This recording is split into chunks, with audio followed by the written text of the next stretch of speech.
Yeah, so Trump on Wednesday, of course, unveiled a list of over 180 countries and territories that were hit with reciprocal tariffs, and the news sent market sliding down in Europe and Asia, and the world's biggest economies vowed retaliation. Now, in Brussels, the head of the European Commission warned, if you take on one of us, you take on all of us. China's Commerce Ministry describes the tariffs as unilaterally bullying and said they will resolutely take countermeasures to safeguard its own rights and interests. And here domestically in the States, as you mentioned, MV, the stock market is coming off its worst day in nearly 5 years. Yesterday, just one day after President Trump announced his sweeping global tariffs, the S&P plunged 500 points, nearly 5%. That's the biggest drop for the broad market index since June of 2020, with investors fearing a global trade war. The Dow Jones Industrial Average closed 4% lower, while the tech-heavy NASDAQ dropped 6%. Retail stocks were hit hard, with Nike shares falling more than 14%. And let's see if the market can stand to bounce back today as the week ends on what we hope is a strong note. So any thoughts on what's going on there? But let me ask you this. If they're saying that his the tariffs that he's putting on could be actually working, do we give him some time? Because, the first thing that people said was they were upset. It was going to cost, everything, the cost of home building, the cost of cars, the cost of goods were going to go up. But now they're saying that these countries are actually coming back and trying to negotiate. So it could have possibly be a good thing, right?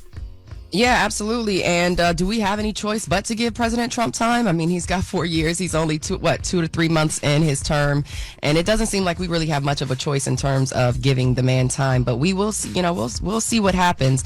I will add that the Canadian Prime Minister Mark Carney says his country will impose counter auto tariffs in response to President Trump's announcement, adding that he expects that it will impact the world. And he also added that the global economy is now fundamentally different than it was just days ago.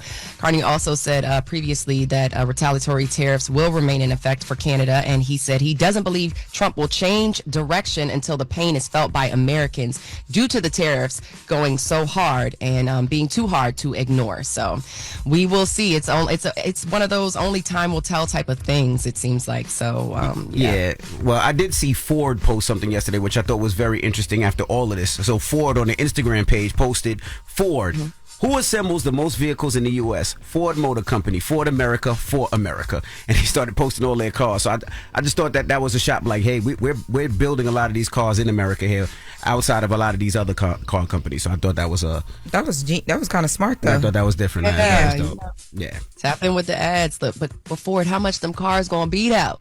No, I'm not gonna get too much into that. But that's your front page news for 6 a.m. Stick around at 7. We will be talking about voting and whether or not a third term is truly viable. We'll get into that. All right. Everybody else, get it off your chest. 800-585-1051. If you need to vent, phone lines are wide open. Again, 800-585-1051. It's The Breakfast Club. Good morning.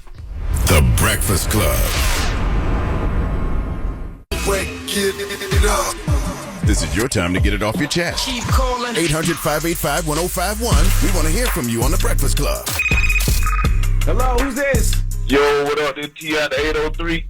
Hey, what's happening in the Met? You sound like you about to slide just now. Yeah, who not home? Nah, man, late for work, you know what I'm saying? Yeah, me Take too. my time, man. Wanted to pay. Me too. I took my time this morning too.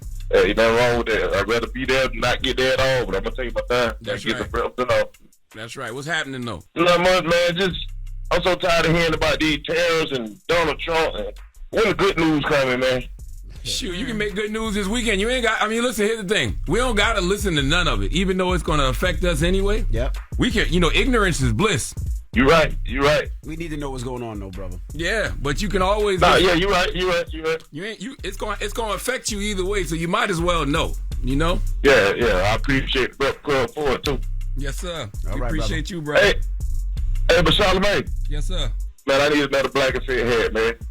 Man, I got you. Dang. Yeah, I do got you. We got something coming in. You should come to the Black Effect Podcast Festival Saturday, April 26th in Atlanta, Georgia at Pullman Yards, man. Hold on. We're going to get you in for hold on, all right? All right, hey, man. I appreciate everything y'all do, man. Number love with the Breakfast Club, dog. Yes, sir. Hello, who's this? Hey, this Ron. Ron, what's up? Get it off your chest, brother. Hey, so in the tariffs, man, I want to get some history.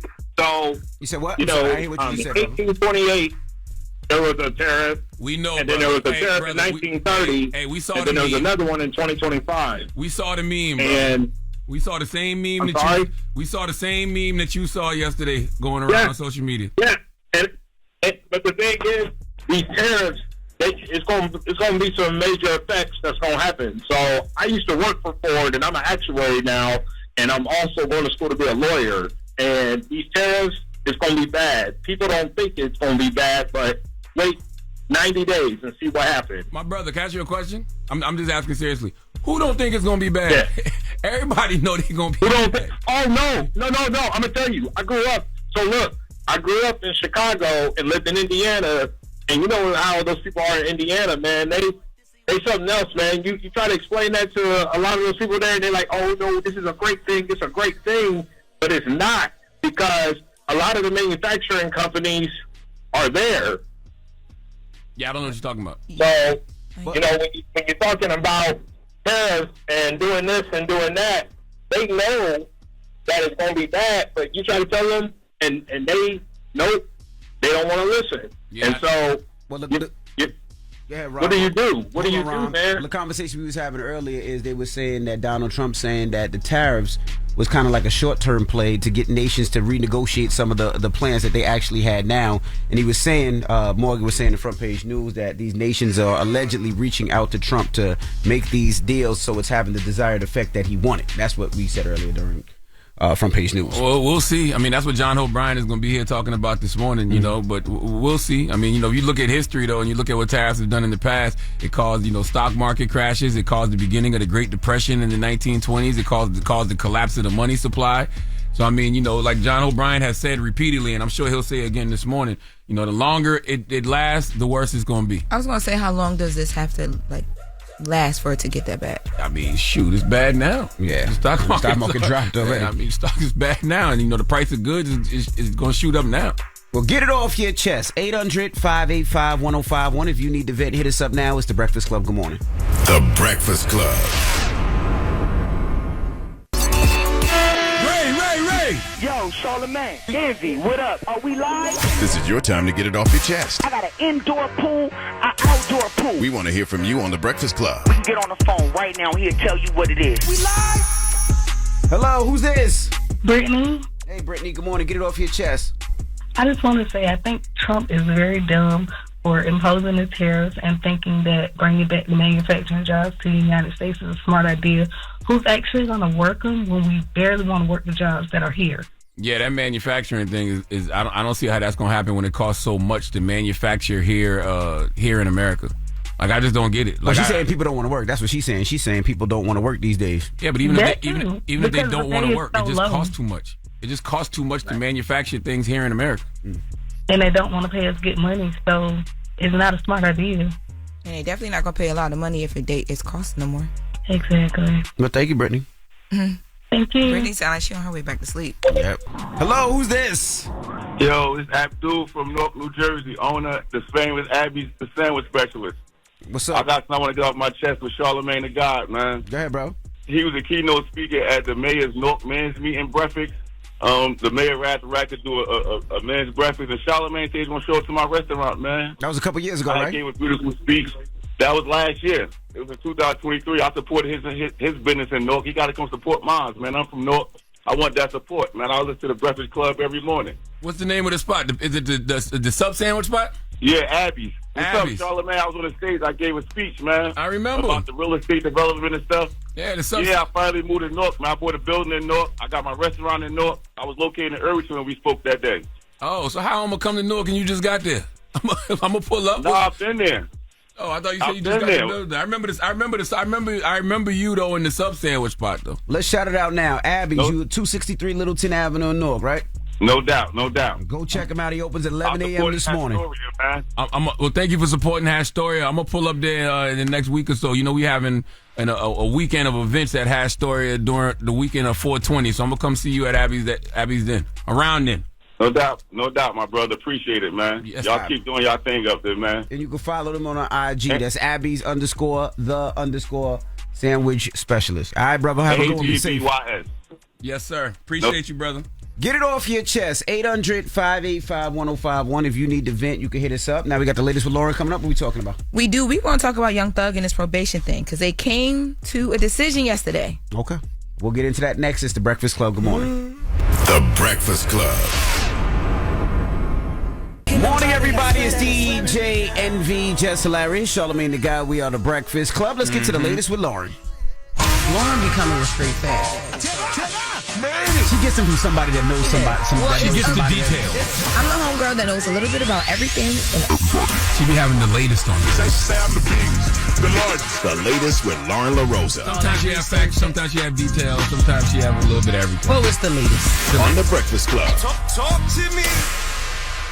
All right, so we talked about Young Thug and the fact that the Fulton County prosecutor's office was asking for his probation to be revoked because he had tweeted about one of the investigators that works with their team. Mm-hmm. Now, I really thought that, I don't know if I thought that it would go through, but a judge has denied that request. And I was a little bit surprised at the footnote that the judge left. So take a listen to this. The judge says, while the court does not find that the cited social media post rises to the level of a violation of the defendant's probation, it may be prudent for the defendant to exercise restraint regarding certain topics. You think? Yeah. Leave them people alone, Thug. Yeah, Mind your business. He definitely should leave them people alone, but he does have free speech, so he's able to say what he says, what he wants to say without threatening somebody. So it wasn't necessarily violating his probation, but the judge is being like, be smarter. Yeah, but the only reason why I was a little bit surprised, I didn't think that it would send him back to jail fully, even though that was on the line. I just thought that the judge would come out swinging a little bit stronger because the woman is saying, my family is being threatened, their address has been leaked, they're all this stuff, the woman that he posted. Because it is like doxing in a way, right? When you post a woman's picture and you post her name, social media gets active. Correct. So guess what? You do have to take those threats seriously. Yeah. So Thug need to relax. Leave them people alone, man. You saw what Fannie Willis said yesterday.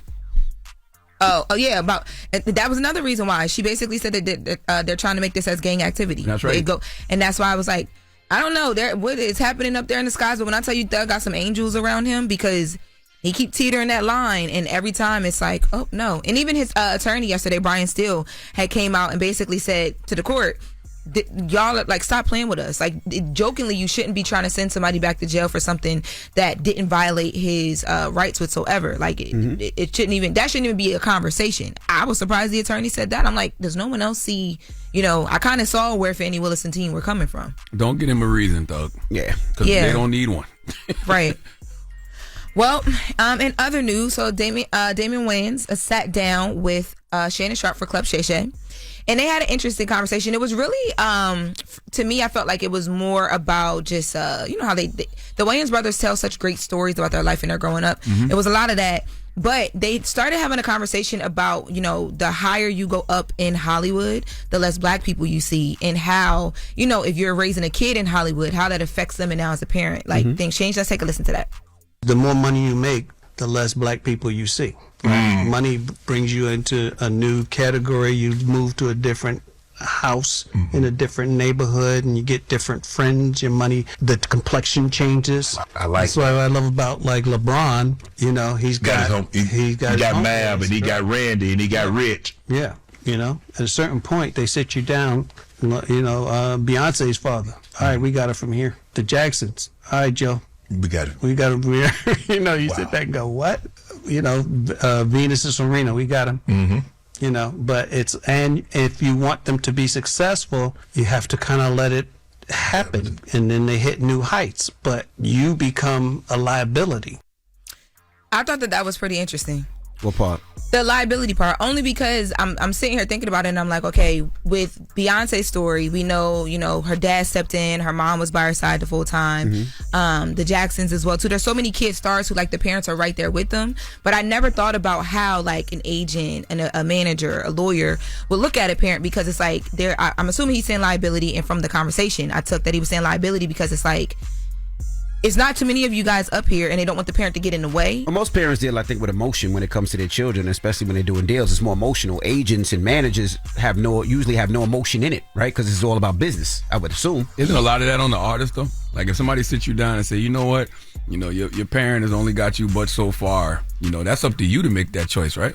That's up to you to say, you know what, you're right. I don't want my parent managing me no more. It depends what your dad or your parent knows. Your I mom was or your about to dad say, knows because, you get to a certain point where you might need them people. Do it for a living. Why not co-manage? You can do that. I mean, you can why cut? Like you should want somebody protecting you at all times, and you know your parent got your best interests at heart. I think it is for some people, especially back in the times of like, when the Wayans are coming up and Beyonce was very lucky. Her dad knew so much. He was a businessman. Her mom was around. Yep. But not everybody had that. So the parent might have to step back. I don't know. Just hearing parent liability to me, I was like, okay. We've seen it with Ashanti. Ashanti's mom manages her and still manages her to this day. Let me tell you what, I want the kind of money the way I see less people, period. Okay? I don't care what race they are. I don't want to interact with too many humans at all. Okay? That's the kind of money I want. I want to live in isolation. Yeah, but your kids still need friends. You're right. Your kids still quarantine. Not kids still need friends. Not his kids. He gonna buy them robots. They'll be all right. We all gonna have robot kid friends. All our kids' friends are gonna be robots in the future. You still want your kids to have friends. You still want them to have some type of normal life based, different than how normal is subjective. You're right. Normal is whatever your life is. You're right. Blue Ivy and them, their life is normal. Okay, they got friends though. But I'm sure they got friends. They do play dates Blue and all Ivy, that stuff. Yeah, I'm sure. She went to go see what was it? What festival was that? Rolling Loud. She was at Rolling Loud with Rihanna. Remember that? Rihanna's not her friend. But I'm saying she was there.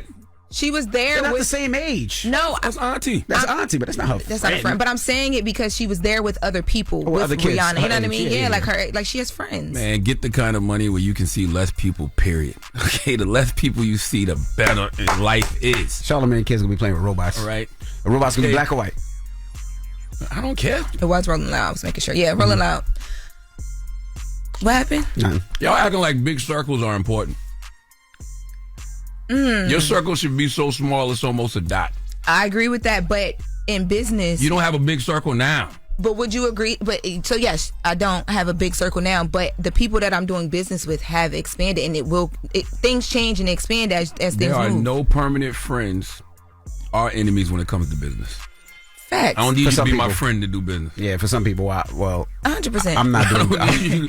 You're different. I'm not doing business with enemies or people I don't like. It is what it is. I'm happy. I'm comfortable, and I'm good where I'm at. If I don't like you, I'm not doing it. I'm good. I don't need that dollar. I agree with that, but the general sentiment is there are no friends and enemies when it comes to business. It's just business at the end of the day. I know that phrase, but there's some people I'm not doing business with, and I don't care how much it's going to get me. I'm good. I agree with that. I'm happy. Well, one last part of the conversation I thought was interesting. Damien talked about like how they used to be disciplined amongst the brothers and sisters, like when they would get into it. Let's take a listen. I read that when you guys would fight, your mom would make you guys kiss. Yep, in the mouth. Huh? Mm-hmm. I learned how to tongue kiss with Marlon. Everyone be a wham. Everyone be a wham right now.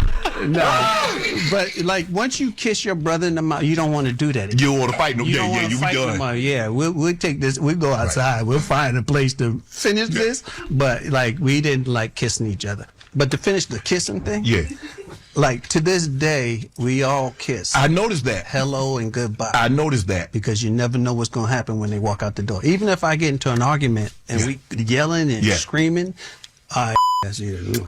I thought y'all was the only ones who did that. I do that with my family. No, with that's each why I was other. laughing. Y'all be up here. Shut up. But I do that. I do that with my family. You told your family before you leave the house? If they fighting, I make them give each other a hug and a kiss, and they never want to fight again. Really? Yes, absolutely. I thought you was a little bit. I thought you was a little bit more all the time. Angry It's like the opposite of prison. Like you fight to get a kiss in prison. You make them kiss after that. They never want to fight again. They never want to fight again. Me and my wife do that all the time, but not on the mouth. We make them kiss on the cheek and give each other a hug, and they hate it. Never did that. And they never want to fight again. What about you, Red? Never did that one. When my kids is fighting, they fighting like especially. Never kissed a man in the mouth for any reason. Logan and Madison, when they fight, I make them kiss on the cheek and give them a hug. You were supposed to say me either. Never kiss a man in the mouth? Yeah, you just laughed. I kissed my pops on his lips before. I love my pops. I kissed my mom on her lips. Now you know what? I'm gonna fight you. Now y'all better not fight in here. I'm gonna make y'all kiss. If y'all start fighting, I'm gonna make y'all kiss. Y'all better relax. Give me a kiss. See what he's doing? You see what he's doing? So hold on. So you kiss Clue in the mouth? No. Drop on the Clue's bumps for DJ. No man on the mouth. What's wrong with you? What you mean you don't kiss no man on the mouth? No. You just admitted to kissing men on the mouth. I kiss my pops and my son on the mouth. Yes. Those are men. That's my father and my son. Envy, at this age, you still kiss your dad in the mouth at this age? Nah, I kiss him on the cheek, but I would. Okay. Nothing wrong with kissing on the cheek. It's my pops. I see Italians do it all the time. Yeah, I kiss my pops but on the the cheek kiss in all the the mouth time. is a little crazy. I used to kiss my son on the mouth until he got to a certain age. Kissing the mouth at 55 is crazy, but we gotta rip up. Now you see why I minded my business when I saw Envy giving the dude mouth to mouth. What's that thing called? Resuscitation the other day. And they were on the ground. I ain't see nobody else around. I literally minded my business. That is a lie. I did not give no man CPR. Y'all. I don't even know CPR. Oh, now you don't know CPR. We gotta go. We gotta go. I don't know. You keep wanting to kiss him. We gotta get out of here, y'all. They kissing. That is the way to go on the road. You're locked into the Breakfast Club. Morning, everybody. It's DJ NV, Jess Hilarious, Charlamagne the God. We are the Breakfast Club. Jess is out today. Lauren LaRosa filling in. And let's get in some front page news. Now, the NCAA Women's Tournament tonight. Texas take on South Carolina Gamecocks at 7. Come on now. And Connecticut takes on the UCLA Bruins tonight at 9. Let's go, Cox. Yeah, that's what we say in South Carolina. Go Cox. Okay? I'm sure you say that all Get your day mind long. out the gutter. I'm not. I just know you say I can see you running around the streets. Can't beat that. my Cox. I can see you. Wow. We want them to hear you talk Can't about beat my that. Cox. You goddamn right. South Carolina, that's my wife's alma mater, okay? We big game Cox over here. Okay. Good morning, Morgan. Good morning. Let's do Morgan. Or no, you're not with the Cox. You know, That's now it's time to call HR more. Why? That was unnecessary. I'm talking Gamecocks. He know you're not from South Carolina. He know you're not from South Carolina. There's no reason for him to say that to you. You might be a Gamecock fan. I don't know. I'm just asking. Let's get into the front page news, y'all. So let's talk elections and voting. So Arizona's attorney general is suing the federal government over President Trump's executive order on elections. Now, Trump's executive order would require people to show proof of citizenship while registering to vote in federal elections. It would also force states to stop accepting mail-in ballots that arrive after election days. So Arizona Attorney General Chris Mays said during a Thursday news conference that the state's election laws are protected by the U.S. Constitution. Let's take a listen to Attorney General Mays. I will not allow our legislature's lawmaking ability to be trodden upon by a wannabe king. Our Constitution is absolutely clear. The states have the primary responsibility for regulating elections. Under the Constitution, the Arizona legislature has the power to regulate elections in our state. So 19 states have now filed a suit against the executive order. And, you know, I think this is really interesting because you have a lot of primaries going on, a lot of local elections going on. And then, of course, in another 3 to 4 years or so, we'll have another federal election, presidential election. So this comes as more than half of voters predict President Trump will try to serve a third term in the White House. That's according to a new YouGov poll. Over the weekend, Trump said he's not joking about attempting to serve a third term. In a call with NBC News, he said there are methods which you could do it. Now, Republicans have largely shrugged off Trump's comments about a third term as a joke. Meanwhile, nearly 7 in 10 survey respondents said Trump shouldn't be allowed to seek another term. But, you know, it seems to be a conversation, an ongoing conversation, even though the 22nd Amendment and the 12th Amendment pretty much make it null and void. So I'm curious to know what Trump's, quote, methods. No, I'm not. I'm not curious about any of this. We have to stop talking about this like it's normal. It's unconstitutional to even speak like this. And if he wants to do something like this, it's unconstitutional. So if you don't like being called a fascist and you don't like people saying this is authoritarian rule, then stop doing and saying things that fascists and authoritarian leaders would do and say. But don't you want to be you want to know what's happening? So like what she's saying is like you just want to know you got to know what you're up against. No, you know what I'm saying? We shouldn't be acting like this is normal. We shouldn't be talking to people like this is normal. Like, hey, Trump's saying he wants to run for a third term. No. That's unconstitutional. That is literally the pure definition of fascism, just speaking like that like it's normal. Okay, but don't you need to know that it is that in order to be like, this is not normal? Not if you're not going to do nothing about it. Who asked the question? Who asked the press question? Like, hey, you running a third term? Like, who even asked that question? Like, why was that even a question? Because he's mentioned it. He's been joking about it. Well, you know, that's what they're saying. You keep joking about it, and he's like, it's not a joke. But to Envy's point, the reporter that's talking to Trump when they're doing that, why aren't you saying, Trump, don't you know that's unconstitutional? Don't you know that's fascism? Don't you know that's what authoritarian leaders do? You don't ask him the question like it's normal. So Trump, are you really thinking about running for a third term? Do you know what happens after and that's the problem with the media in 2025. Hey, look, when you get in and you have access, or when you don't, I'm just going to say you're going to try to ask what you want to ask. But let me not get too much into that. This last story is for anyone who travels. This is domestic. This is stateside. This is if you fly, period. Okay? So if you want to get on a flight or you want to find yourself on a flight at all, and it's just stateside, you need to listen up. You have just over a month before the TSA's deadline to have a Real ID license kicks in. I believe it's May 7th. TSA spokesperson Lisa Farbstein says Americans will need to have a Real ID compliant driver's license to take domestic and international flights. And she said it's best to get ahead of the deadline. Again, May 7th. Let's take a listen to TSA spokesperson Lisa Farbstein. If they do not have a Real ID license, we need them to bring another form of acceptable ID, such as a passport, global entry card, something of that nature. We have the list of other acceptable IDs on the TSA website at tsa.gov. Or maybe there's a wedding, or maybe there's a funeral, or maybe there's a job interview in another state. And so, again, like insurance, you don't need it till you need it. So you want to do it, get your Real ID, travel like a pro. I'm going to ask just a stupid question, right? And maybe it's just me. What is a Real ID, right? Now, I know I don't have one, right? Because I'm looking at my license right now, and it says not for Real ID purposes. But I just got my license, so what do I got to do different now? What's the difference? Take it back to the MVA, or excuse me, MVA will be what we call it here in Maryland. DMV.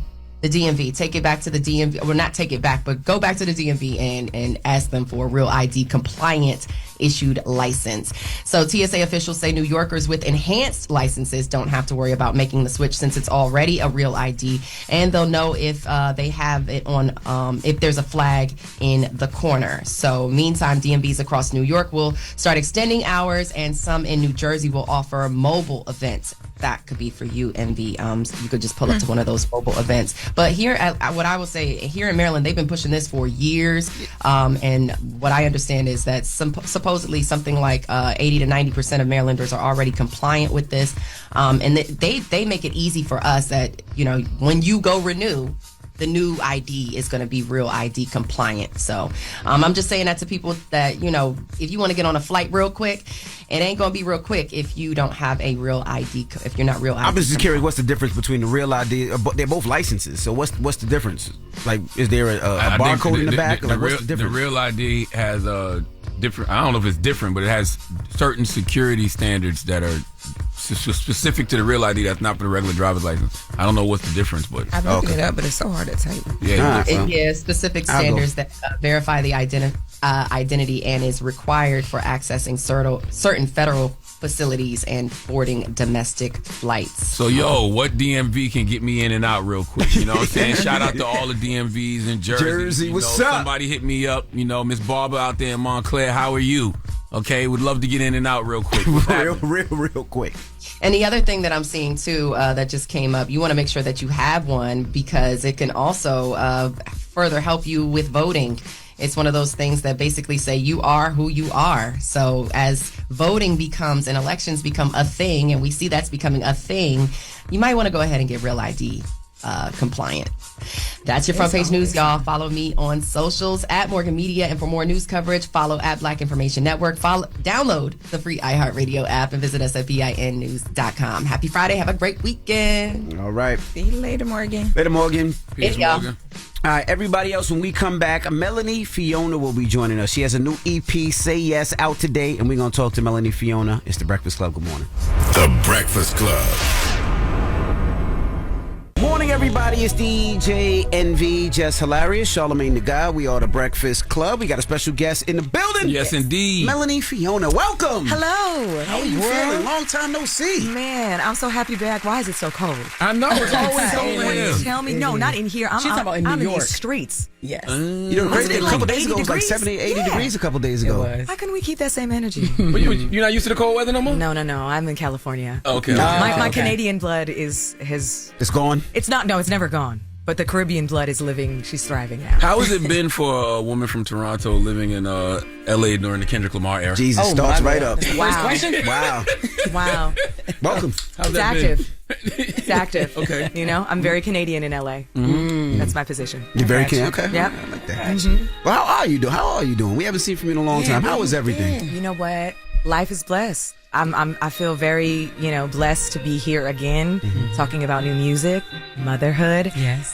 It's a full scope journey for me. I'm just, like I said, I'm just blessed to have gas in the tank, still have creativity, to still have opportunity.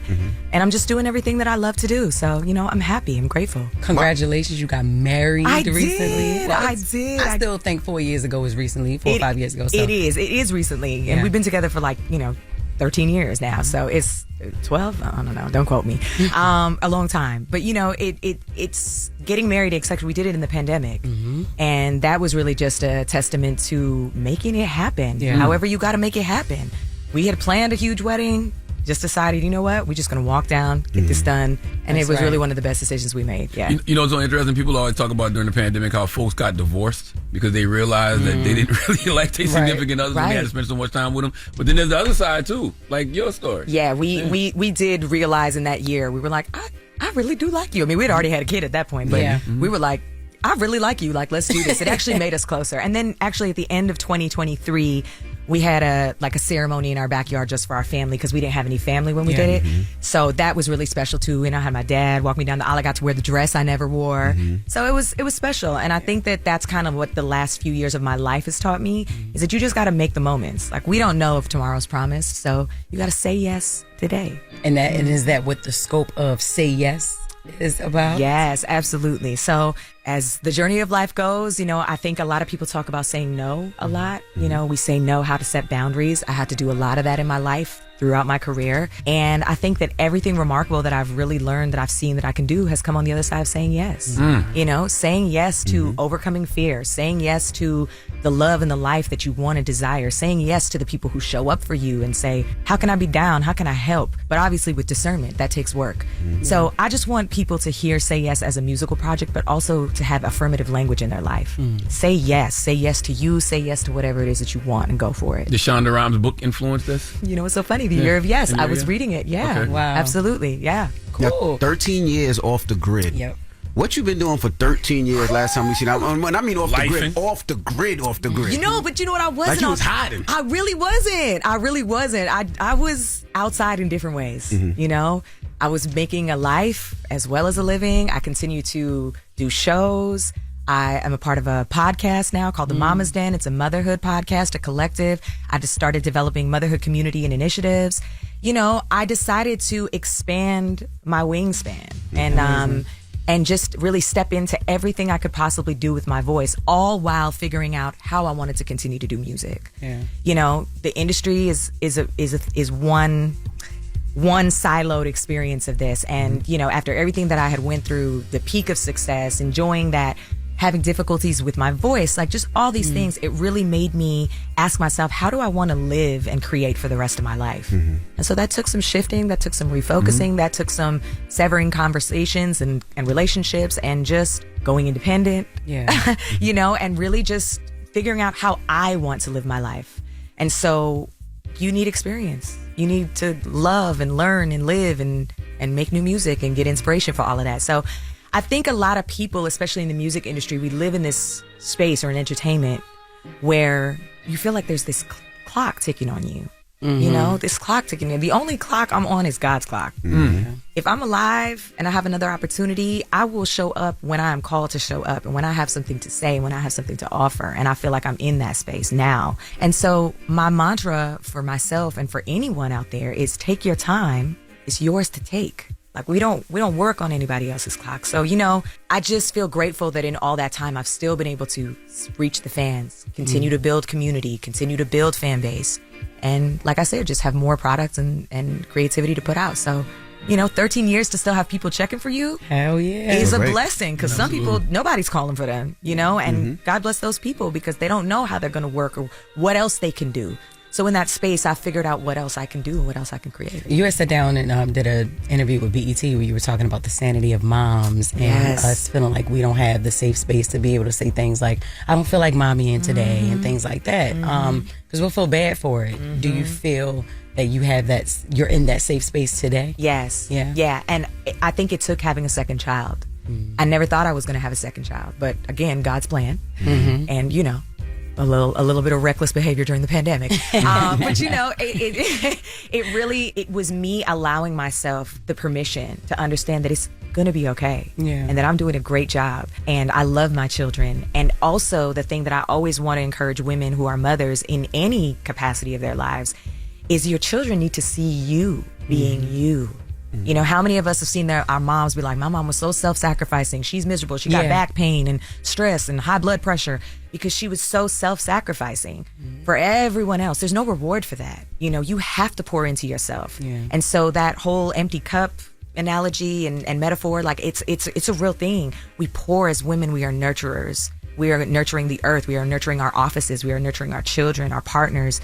We have to create space and demand that we have space to pour into ourselves. It's the only way we can show up. And that's why it's very important for, you know, kids, even us at our age, get to know your parents, like have conversations with them and learn who they were before they were your parents. Yes, absolutely. You know, it's interesting because somebody asked me about this the other day. They're like, how do you feel your perspective has changed making music now versus making music before? You know, before children, I was singing heartbreak love songs and people love me for that. And, you know, my kids now, they listen to these songs. They don't really have the context, but they're going to understand the journey of who their mother was as a woman. And they're going to hear these songs on Say Yes and know that these songs are a reflection of transformative, affirmative love. And they're going to understand that they're a part of that. And so I do think it's important that your children know who you are. This generation that we all cloak and dagger and secrets and traumas, like that's done. We can't do that for our children anymore. We didn't do ourselves no favors keeping secrets. No. And our children deserve to know who we are so that they have permission to be who they can be in their lives and understand that it's not a straight line and there's no perfect. You know, you just do your best. All right, we have more with Melanie, Fiona when we come back. Don't move. It's the Breakfast Club. Good morning. Morning, everybody. It's DJ NV, Jess Hilarious, Charlamagne the Guy. We are the Breakfast Club. We're still kicking it with Melanie, Fiona. Now, you're an independent artist, right? You're no longer with UMG or Rock Nation? No. Why did you decide to go independent? You know, that's just like the trajectory of life. I had the opportunity to, and I took it. You know, it wasn't a bad situation. You know, shout out to Steve Rifkin and SRC Records. You know, I had the opportunity to make an exit to change the trajectory of my life, and I took it. And again, even that had its issues going independent, and even that had its learning curves. But, you know, now in this space, this project, I've partnered with a Canadian label, you know, some friends from back home who were like, yo, what do you want to do? And I was like, I want to put out some new music. And they were like, bet, we'll help you, you know? And even in that space with a little bit of help, it's still a lot on me. So I'm still driving this ship. I'm still steering how I want it to feel and look like, and having the long existing relationships with people that you have history with and coming back to see them. So I don't feel like I'm starting from scratch. I'm just starting again. And it feels good. Like it feels free. And also I think for me creatively, I'm not trying to chase who I was. I've already done that. It Kills Me exists. 4 a.m. exists. Wrong Side of a Love Song. Fool for You. They already exist. They've already amounted to success. I want to be and create new art that it has its own light and own life. So, you know, it's good. You know, artists, everybody's like, you know, get to the artists are the bag. Like you're the bag. So you have value. Once you know that, people come to you and they want to help and they want to collaborate with you. Yeah. But it definitely takes a team. And so I'm rebuilding my team. It's been, you know, as I expand in the motherhood space, in different ways to use my voice, that team will continue to expand. Yeah. It's a lot of responsibility. And I got 2 kids now.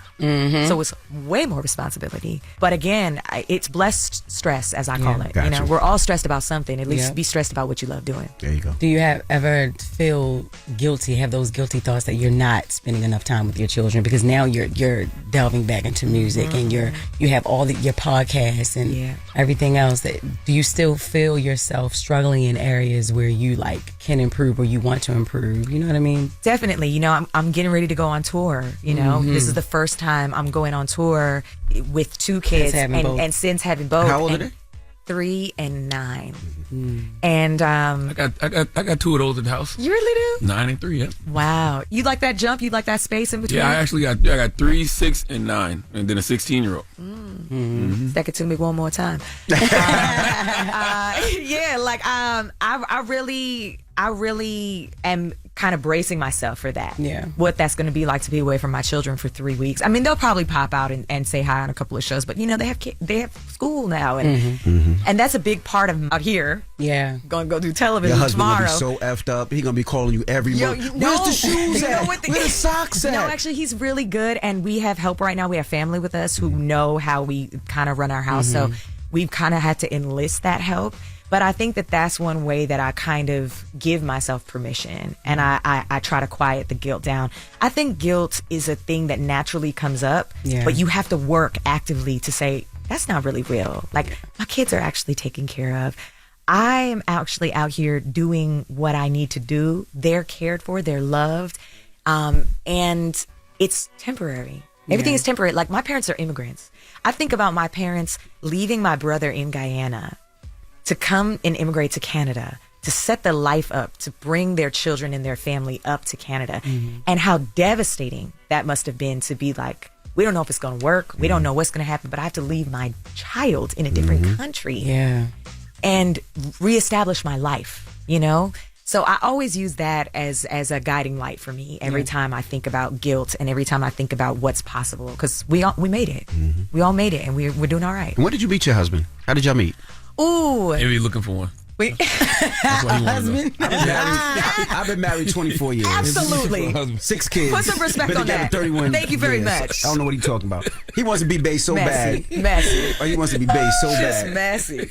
Y'all still messy. Oh my gosh. Charlamagne, you still doing this? Still messy. Why you still doing this? No, he's just flirt with me crazy. every He's just day. Like, where you meet your husband? No, because I he need talks one. about Love. He's asking the thoughtful questions. I love this question. Thank you very much for asking.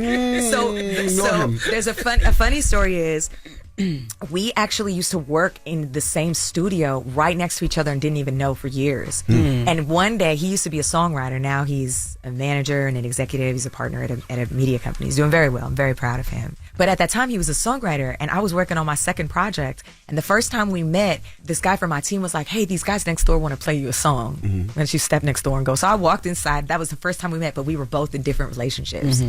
And then cut to like a few years later, we're both out of relationships and we're in a writing trip. We're like on a writing camp. And we ended up on an island together. Wow. Writing camp for what artists, if you don't mind? It was just like a creative. You just write. And then like you place the songs or whatever. And it was my first writing camp. And I didn't even know him. We took the same flight. We got off the flight. And we saw each other, and it was like, oh, hey, I know you. But instantly, we were just like really familiar. And that's how it started. We just met on this island, and I was like, this is like, I don't know, this is really weird. And I had actually gotten out of a relationship like a year and a half before. I was doing my dating thing, being outside. And I remember right before I went on that trip, I said to my friend at the time, I was like, I think I'm ready to meet someone for real. Like, I think I'm ready to like venture into a serious relationship again. And I went on that trip and we met, and then we came back to New York and we kind of started dating. We dated for almost a year, like kind of figuring it out, and then we broke up. So I thought it was going to be a good story from there. Like, It's a brilliant story. Y'all spun the block. It's a brilliant story. No, you know what the thing is? I always say this because I always used to say, I was like, no U-turns. Like at that point in my life, I was like, I've already done you know how it's going to work out when you spin the block. If you have to turn around, it usually don't work. So what I said was like, I just kept going and he met me where I was at. Ooh, so wow. because I wasn't looking back. I was like, if you are my person, we will align. I don't have to pull back and you don't have to, like, you're going to meet me where I'm at. And I had done a lot of work at that time, so I wasn't willing to compromise the amount of self-work I had done. I knew the love that I deserved. I knew the love that I wanted. I felt like we could have it. But again, you got to say yes to overcoming some of those things. So why'd y'all break up? You know, at that time, I'll say this. We both gotten out of long relationships, and I had done the work to figure out how to move on from that. And I don't think that he had at the time. He had never given himself permission to be single. He had never enjoyed that part. And so I think when he met me, I think it was a moment where he was kind of like, whoa, I think I just met the person I'm going to be with for the rest of my life. Like, am I ready for that? Yeah, I need to be the man that she deserves. For sure. And I respected him for that. And when we parted ways, it was in love. Like, that was one of the most beautiful breakups I think I'd ever had, because we saw each other for who we were as individuals. And I was just like, whatever work you need to do for yourself has nothing to do with me. And I actually don't even want to be the catalyst for it. So I'm going to remove myself so that you have the space to go and do and be what you want to do and be without my influence or me planting seeds. And so I know that if you show back up, you showed up because you want to be here. You showed up because this is where you know you're supposed to be, not because I've been planting the seed of hope. Like, hey, I'm still here. No, I started dating someone else. Like, we really started. Oh, hell no. He called the lady immediately after that. He got the therapist on line 1A. Yeah. But he did that work. He did that work. And when he showed back up, it was on. Like, whatever reservations that I had thought about spinning the block or getting back together with an ex, they were just gone. I was like, I'm choosing to do this with you. Absolutely. Let's get into a joint off the EP. What you want to hear? Ooh. Say yes. We're going to do Make Me Feel featuring La Russell. All right, Yeah, to my Summer guy, Bop. La Russell. Summer Bop. Okay. Salute to my guy, La Russell. Love Salute. La Russell. The Well, life. let's get into it right now. It's the Breakfast Club. Good morning. Good morning, everybody. It's DJ NV, Jess Hilarious, Charlamagne the Guy. We are the Breakfast Club. We're still kicking it with Melanie, Fiona. Jess? So what was the moment that it was, okay, he's ready? Like, what was it? Or did you just feel? What was it? I just knew. He came back. We didn't talk for 6 months. I'm like a no contact kind of person. Right? Did he text you, hey, big head? What you doing, big head? Yeah, exactly. He hit me. I told him, I said, don't call me. I said, don't call me about the weather. Damn. I said, don't ask me how I'm doing. I'll be fine. But I was like, when you call me, have something to say. Grand Rising Queen. You know? No, we ain't doing any of that. No, we ain't doing any of that. Grandest of risings, queen. No, he just hit me and he was like, hey, I was just, calling to see how you were doing. I was like, I told you I'm doing good. Damn. I'm doing good. You're a tough cookie. And- You know what you're calling for. I told you I'm doing good. No, but I had to. I respect it. You did the work. I had to. And then finally he hit me. I was in LA and, he was like, hey, will you have dinner with me? And I was like, no. And Jesus. yeah, no, I was really trying to, and a friend of mine was like, you love this person. Why don't you just go have dinner with them? Like, he wants to see you. Yeah. And so I went and we had dinner and, he was like, hey, like, I was just hoping, he was living out of state at the time. He was living in Florida and I was living in California. And he was like, he's like, I was wondering if, you'd come out and like, just, hang out with me. And I was like, no. I was like, I'm not coming out. He's like, okay, well then I'm coming back to LA. And so then he came out to LA and this is like my favorite part of the story because I was like, don't do this. Like, don't do this. If you're not ready, like for real, like I'm not playing. So then after he's like, I'm coming to LA and he's like, I will be here for 3 days. And he's like, if you will see me, he was like, this is where I'll be. And I was like, I'll let you know. And I didn't even, and then I called him 30 minutes before and I was like, I'm pulling up in 30 minutes. He's like, I'm here. So he really posted up. And when I went there. So he was in front of your house, just waiting. No, this was at a hotel. Oh, he was at a hotel in LA.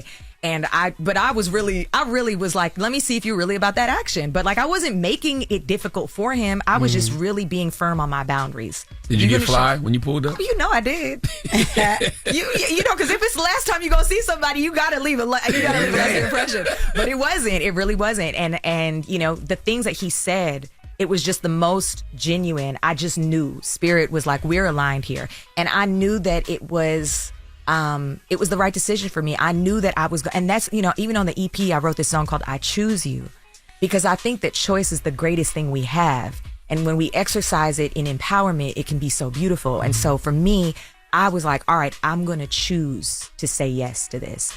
You're choosing me and I'm choosing you. And we are going to do this together. We know where we've come from. We know what we've been through. With all of that said, let's choose to do this together. And so we did. And in 6 months, I was pregnant. Oh, so this is about him. He chose. Say yes. Listen, let me tell you something. That moment of us finding out I was pregnant, again, like I didn't think that wasn't the plan, but it was God's plan. And when I really happened, like as soon as we got pregnant and then we had our son, I literally was just like, oh, this is why. Yeah. Like of course we have a beautiful love and life and connection, and I really do feel like that is my person. But when we had our son, I literally was like, oh, this little spirit needed us to get our together so that he could be here. There's so much that I'm hearing in what you said. Number one, the power of intention. Absolutely. Because you told your homegirl, I need to find my person. To set boundaries, find peace. The set boundaries, find peace part is very important. Yeah. And just people doing the work, and what's for you won't escape you.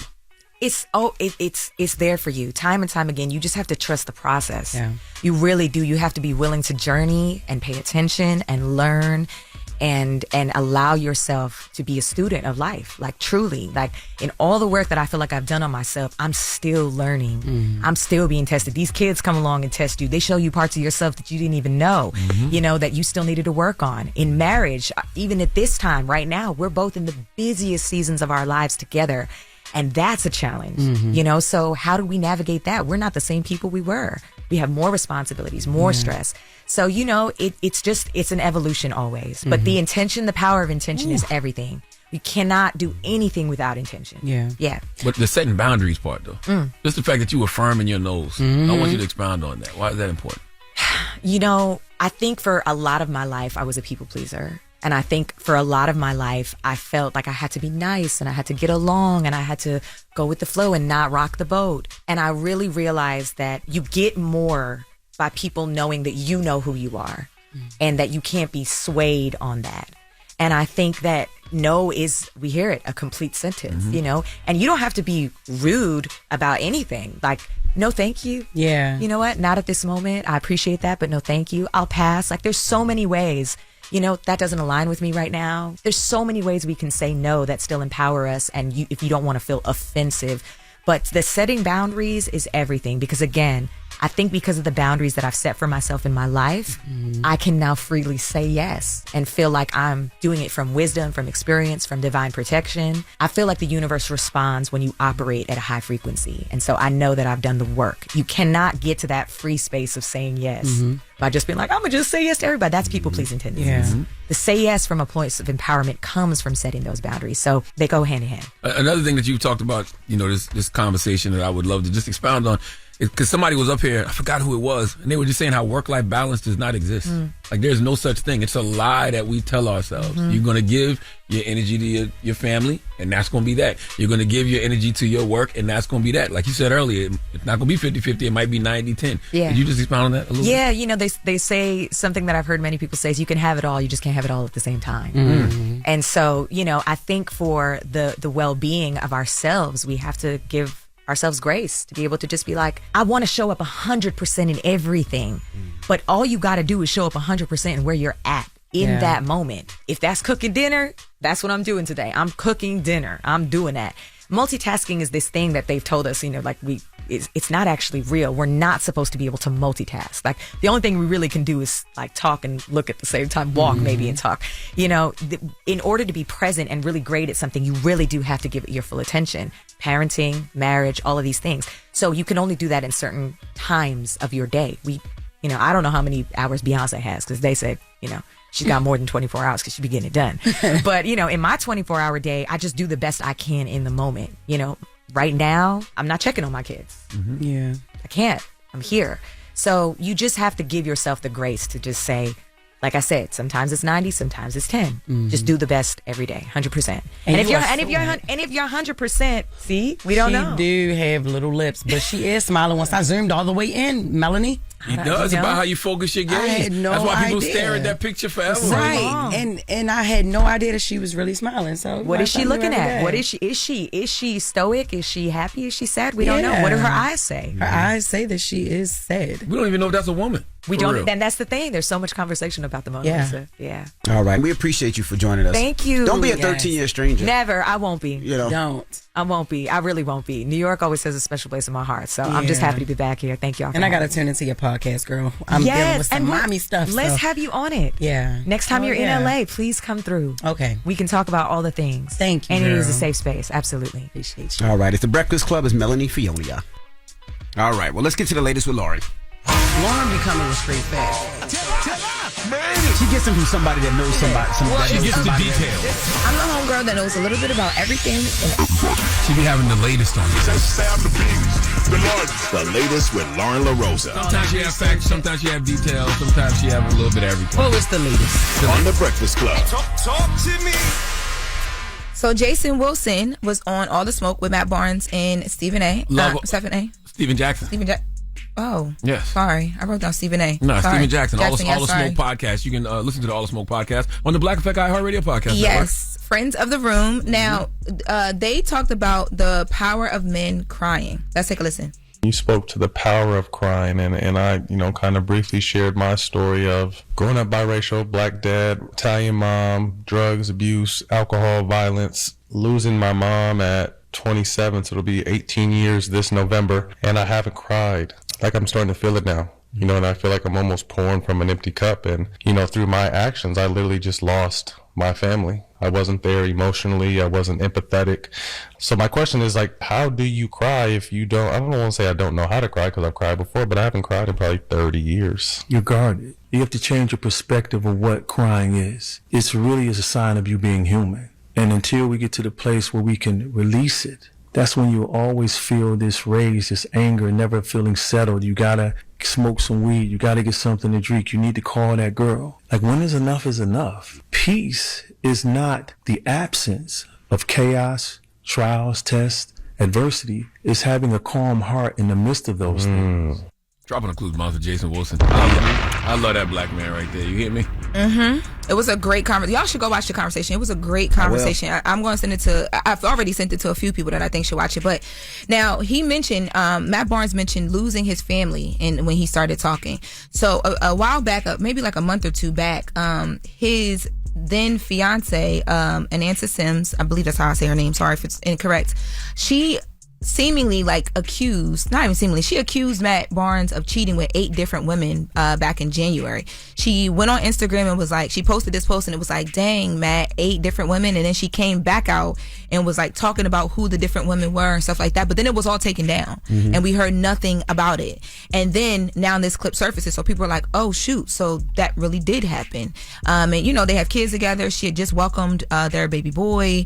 So people were trying to figure it out. He just answered a lot of the speculation, but it triggered her.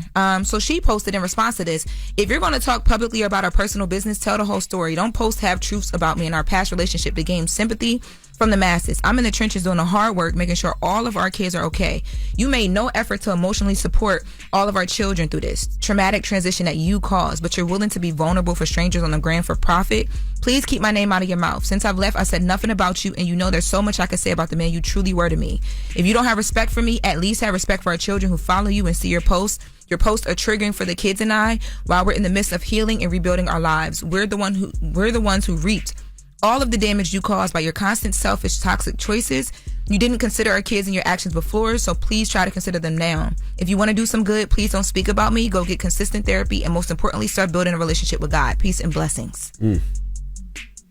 I mean, her feelings are valid. I don't know if it's fair for her to say that, or imply that what Matt is doing is performative, because he said it on his podcast, and context matters, right? Like Jason Wilson, he really does have that effect on people. If you've ever read his book Battle Cry or Cry Like a Man, or his new book The Man, The Moment Demands, Jason has that impact on people. And if you read those books, maybe Matt felt like that was a safe space for him to have that conversation and be vulnerable. Like, if you're going to be vulnerable with somebody, it should be with somebody like a Jason Wilson. Yeah, but she might feel also that they never dealt with their problems, and to hear it online could be triggering to them. So, but also, like you said, is he's being vulnerable. He's saying he lost his family. He's saying maybe he needs to cry. So it's a tough space, because if I want to talk about my feelings, I want to talk about my feelings, but I don't want to affect you. I'm sure he didn't want to trigger her. I'm sure that wasn't his intention, but they were just having normal conversation. Yeah, and I heard, from what I heard from that clip, I haven't listened to the whole conversation yet. I will this weekend. It sounded like he was feeling like he needed to take accountability in that moment. It sounded like it was some things that he had been thinking about for a while, and once again, he felt like he was in a safe space to share that with somebody like Jason Wilson. Yeah, I think that when you watch it, you'll realize the lead up to the conversation, Jason Wilson talks about his wife and a time where he had mentioned... He wasn't perfect. Yeah. And he said that there was one point where they were in the kitchen and he said to his wife, dang, I really want to spend more time with our son. And his wife responded and said, I wish you would want to spend more time with me like you want to spend with your son. And in that moment, he had to take accountability for how absent he was without even kind of consciously thinking about it. And I think, as the conversation went along, because that was the very beginning, this is kind of midpoint. it made Mack, like, I think he felt, he identified, he saw himself, because he said that he had been cold in a lot of the situations, like he mentioned, because of the things he went through. So you have to know who Jason Wilson is. Jason's been up here on Breakfast Club a bunch of times. He comes to my mental wealth expo every year. I've read his books. If you know who he is, you would know why Matt felt like that was a safe space to have that conversation. And I can also understand, though, her feeling a little triggered by, hey, there's this whole picture of us. We just had the happy family, and then boom, all these women and all these different things that she's alleging. So. But also, this might be the start, and hopefully that could open up to that conversation. Absolutely. If they both need to have that conversation. Because her feelings are valid, and what she said is Absolutely. true. We all need therapy, and we all need God. 100%. I believe in therapy and God. Well, switching gears, you did this story for Donkey today. Chris Lewis, the guy who left his kids in the car while he was at the job interview / not job interview, the back and forth that's happening right now. Well, I had actually reached out to GoFundMe because Antonio Brown created a... You reached out to GoFundMe? Yes, because... Now, let me tell you. So, Antonio Brown created a GoFundMe. He's like, I want to raise money for this family because from what he had been told by Chris Lewis's girlfriend, they were homeless. It was a job interview, whatever. There's a police report that came out that said the complete opposite, that debunked that, right? So then AB had to come out and say he was still working on figuring out if this was real or not. He had said in previous posts, if it wasn't real, everybody's getting their money everybody would be refunded. And I just felt like, okay, because there's so much, like, we don't know, speculation back and forth. What don't we know, though? Well, we know he wasn't on a job interview. He's posting as if he's going to figure out some more information. The police already put out the whole report. The baby mama has spoken. The 10-year-old child has spoken. There are people who still believe that this man should have some sympathy. There are people that feel like he shouldn't. I just wanted to see where GoFundMe sat at because I feel like if you've given money and it's this confusing, I want my money right now, but I got to wait until it's dispersed. So I wanted to figure out how that was going to work. But what they said to me was that the fundraiser at this point is it remains within their terms of service. So basically, they have to go with whatever the trust and the safety of those terms of service is. And then once they get to a final decision, they're trying to figure it out as well too, then yes, funds will be refunded. But I thought that because of all the debunking and all the things that came out, people would start getting refunds right now. But I'm looking at, and the GoFundMe is still here. You can still donate. It's at $83,000, over $83,000. You know who AB should talk to? The baby mama. He said he spoke to a girlfriend. He should talk to the mother of the child who said in the police report she has told him to stop leaving these kids unattended multiple times. Well, also too, GoFundMe said that they do have a policy where you can go and request your refund and get your money now. I just thought a mass dispersal was going to happen, and AB did mention that too. He said, he said he's still gathering additional information. Get the money to the baby mama. Get the money to the baby mama because if those kids are being left unattended by the baby's father, give the money to the baby mother. Let the baby mother have the mom, not Chris. Absolutely. Let the baby mother of the 3 kids who got left unattended, let them get the money. Maybe she could put them in daycare or whatever she needs to do. Yeah, absolutely. Give it to the mother of those 3 children. But I think you have to make sure that's approved by the people donating money because they donated money for a particular reason. But I think you have to make sure that's fine to do as well. Yeah, I'm pretty sure. I'm not for sure how that works, but I can ask. But yeah, just wanted to give that little update there that it's still here. And GoFundMe said at this point they're not doing anything wrong. And by the way, if the father is irresponsible with the kids, you think he's going to be responsible with money? What are we talking about, y'all? $83,000. Y'all be having so much sympathy for niggas, but whatever. All right. You forgot where he came from. You forgot that you used to kiss DJ Clue in the mouth. Shut up, man. Where you giving your donkey Why would you get on air and say that? You better stop. Clue gonna fight you, man. Nobody said that. You said it. You better stop with the rumors. We'll play the clip back later. No, I didn't say that. Yes, you did. No, I didn't. You said you kissed somebody in the mouth, some man. I said my pops. Oh, I thought you was Clue's son. Oh, I'm sorry. My bad. God damn it. My fault. He sunned you and made you gay in 10 seconds.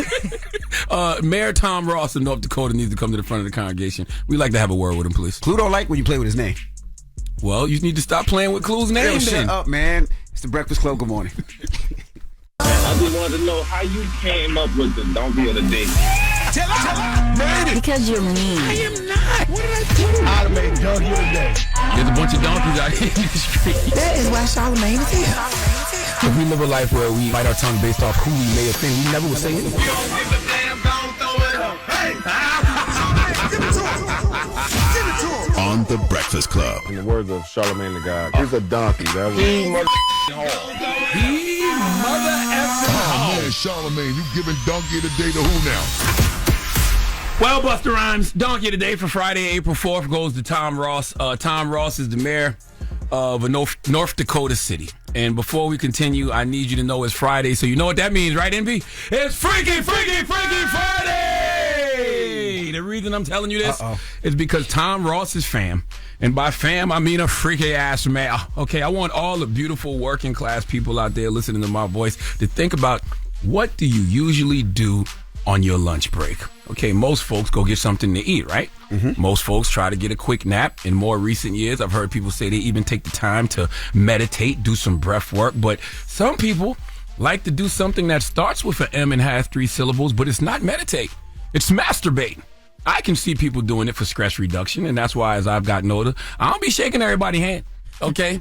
I get pounds. Because folks be out here going, on Call of Duty solo missions on their lunch breaks and coming back in the workplace like that's just mayonnaise from a tuna sandwich on their thumb. Okay. And that's the story with Tim Ross. Okay, would you like to hear more? Yes. Let's go to KX News for the report, please.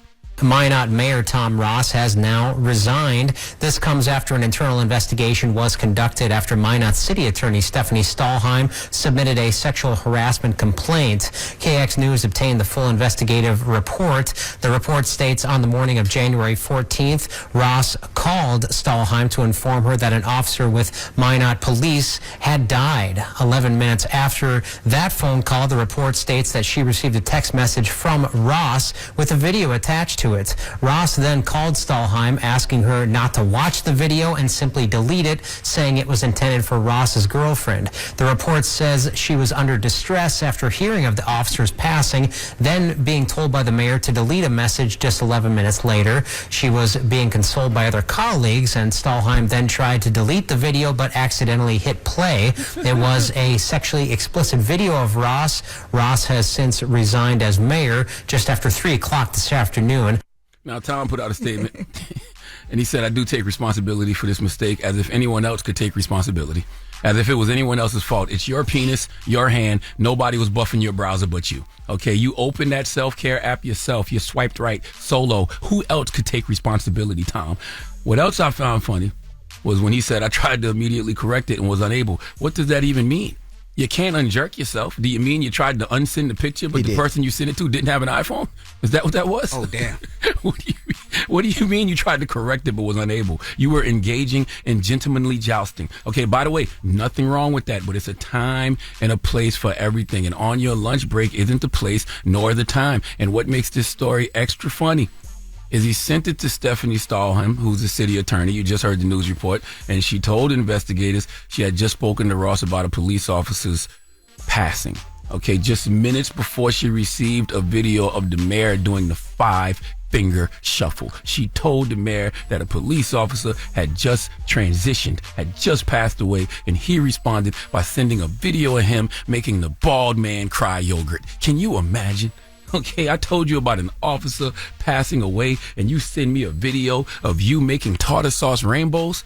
I prayed Tom didn't, hang up with her and tell her I'm going to send you something to lift your spirits or send you something to put things in perspective. You searching for a Maya Angelou video and end up sending a video of you Hulk smashing your slong. Today's Maya Angelou's birthday. I was wondering why you brought her into this. She was on my spirit. I think it's her birthday, right? Yes. Mm-hmm. Okay. Now, for the record, Tom didn't mean to blow the horn and send the video of him making Pearl Jam to Stephanie. You heard the news report. He meant to send something sexy to his girlfriend, but mistakes happen, and he sent the video of him making some beef stroganoff to the wrong person. Okay, Stephanie filed an official harassment complaint, as she should have. She asked for a formal apology from the mayor, which she got, and she requested that he consider resigning, which he did. Listen, man. This is why I just believe some things just have to be done the old-fashioned way. And things that you do in your bedroom in the privacy of your own residence should stay there. Everything isn't for digital consumption. Everything isn't, to share on smartphones. Do we even call private parts private anymore? We should get back to that. Do we have to record and share every single damn thing nowadays, especially intimate moments like that? I don't know who needs to hear this today, but your phone is not a safe space. Never has been, never will be, especially if you got social media. A safe space, last time I checked, was a place where you can be yourself without fear of judgment or punishment. Can't find that place on your phone. A safe space is a place where you can be alone, if you want. Not when you seeking comfort and validation from social media. A safe space is populated with things that can make you happy and satisfied. You not finding none of that on your phone, so why would you share some of your most intimate moments with this device? Please give Mayor Tom Ross of North Dakota the sweet sounds of the Hamiltons. Oh, now you are the donkey of the day. You are the donkey of the day. Yee-haw. Your hidden folder is not a safe space? I don't think so. I don't know why we so comfortable with our smartphones. I really don't. Even I don't like app that. that look like a lie. calculator that's really not a calculator? I don't know what you're talking about, but I don't know. What you don't know? Is that fair? Oh God. Is what fair? Is that fair? What fair Dominican? If I'm playing with my one-eyed snake, right? Little pocket pinball. And I send it to my wife. Yeah. And instead of typing Gia, I type Charla by accident. And you get it. Now I get fired. I didn't mean to send it to you. It wasn't my intention to send it to you. I made a mistake. And because you get it, you're going to go to human resources and now I got to resign because you see me playing with my one-eyed snake by accident? Is this you putting this on public record for a reason? What's going on here? I don't know if that's... It's not like he did it on purpose. It's not like he said, I'm going to send Charlamagne my one-eye Willie. And, he didn't. We got my instrumental in there, man. Y'all got my song? You know what I want to hear right now, right? You know what I want, right? It's not. You know what I want. You got that in there, is man. that really, I'm sick of this. Is that really... I'm sick of this. He didn't do it on purpose. So the man loses his... He could have been a great mayor. He wanted to send something sexy to his girlfriend. I'm sure you said something sexy to your boyfriend, right? Period. Now, let's say you sent it to Charlamagne by accident. Oh, what? Ew. Turn it up. We go off and all that. Now Charlamagne sees that. Ew. He goes to human resources. I'm going on this ride along. And you get fired? I'm going on this ride along and I'm That's going to not one right. house. He didn't do it on purpose. I'm going on one house. We need one person. Just one person. You we go need to that deported. one house, you got a good van full. Hey, you know what I Now saw you this taking the morning? whole family? Hey, you know what I saw this morning? All jokes aside, I was behind a car, right? And I'm looking. And people just kept getting out this car. It was a Hyundai Odyssey. All jokes aside, How many people? It was about 10. I don't know. Did you call ICE? No, but it was about 10 Mexicans or something. Literally, and they just kept getting out. I was like, y'all thought this only happened in movies. Shut up, man. I thought this only happened at Envy's house. No, but all jokes aside, Shut up, man. all jokes aside, we need to detain you for a little bit. Just a little bit. You know what? Just a little bit. You know what? A little razzle dazzle. I don't understand with anything that you say anymore. All right. Hey, you was Fake crashing ass. too. He a 69 That God. doesn't make no sense. He don't want nobody to have no consequences for their actions. He made a mistake. Sure. People can't make mistakes. You gotta. And you know what he decided to do when he made his mistake? He decided to resign. Because she asked him to. She was like, you should resign. Give me an apology and you should resign. He felt like that was the right thing to do. He felt something else, huh? You keep talking like... Don't tell him that. All right, Cory Booker, like relax. He actually said Cory Booker. All right. Donkey of the day. Up next. Keep going. Up next. No, I just want to say he actually said the decision I made falls in line with all my work on behalf of the city of Minot or whatever it's called. I put my heart and soul into this community. So he decided that was the honorable thing to do. I respect it. Yeah, because he putting that heart and soul into other places. He need to relax. John Hope Bryant, when we come back, don't move. It's the Breakfast Club. Good morning. The Breakfast Club. Morning, everybody. It's DJ NV, Jess Hilarious, Charlamagne the Guy. We are the Breakfast Club.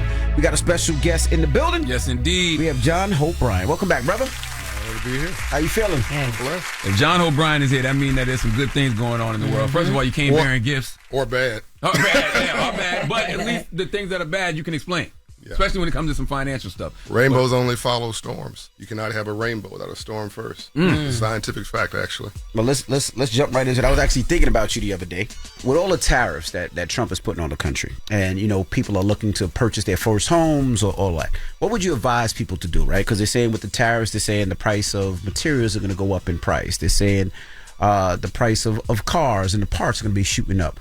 What would you advise people to do if they're looking for home ownership at this point in their life? Ignore the noise. This is just noise. Just like DEI was a distraction. Why are we arguing over DEI? We're fifth on the list. Why are we the poster child for DEI, right? But they wanted us to be the poster child. Somebody did. Somebody wanted black people to be, because that triggers racial overtones and all that other kind of stuff. Wasn't even our fight. This is not our fight. This is somebody else's problem at the moment. This is like hitting, if you want to get in a fight, this is like hitting your face on my fist. If you want to fight, that's what this is. The biggest economy on the planet, America. We're 25% of the global economy. We're 40% of global wealth in the world. We're big ballers. Out of 8 billion people, there's only 350 million people, but we lead the whole world. But 70% of this economy, it's not rich people. It's not big business. It's you and me paying for car notes and mortgages. And it was the car service that brought me here. It's a breakfast that we had this morning. So this economy can't succeed without us succeeding, first of all. So this party ultimately will pivot back to what's going to drive the economy, because this is a capitalist democracy. Big C, little d. It's a free enterprise democracy. So I tell people, ignore the noise. This stuff, if it's not working, Washington's going to have to pivot. There's a strategy in Washington. I was with the Secretary of the Treasury a couple of days ago, who I actually like. I think he's actually a decent guy. Please break that down, because I need to know what the strategy is. I don't understand it. Well, no, I didn't say I understood it. You're going too far. Okay. I said, first of all, I like him, and he and I are going to work together on financial literacy. We're not going to agree on everything. I was with him for an hour. I didn't address this issue because his boss has already made up his mind, and I know I didn't want to put him in an uncomfortable situation. Ask him questions that he can't answer. This has to play itself out. I mean, the country's having one big colonic, right? Damn. So it's going to take as long as it's going to take. I don't think it's going to take very long. You and I talked about this. And either he's right or he's not. The only way tariffs work, and I could break down what a tariff is, by the way, because most people don't understand it. The only way a tariff works is if it's short term and it's tied to you negotiating something from whoever you're trying to extract something from, another country. If it's your long-term strategy in a country that is consumer spending, it's a disaster because it's a tax on you and me. I'm getting ahead of myself. So you think this is a short-term? What is a tariff, first of all? A tariff, and as simple as I can describe it, is a tax on American businesses and American consumers. So this concept of you hit me, you're China, you're Russia, you're wherever, India, you hit me, I'm going to hit you back. No.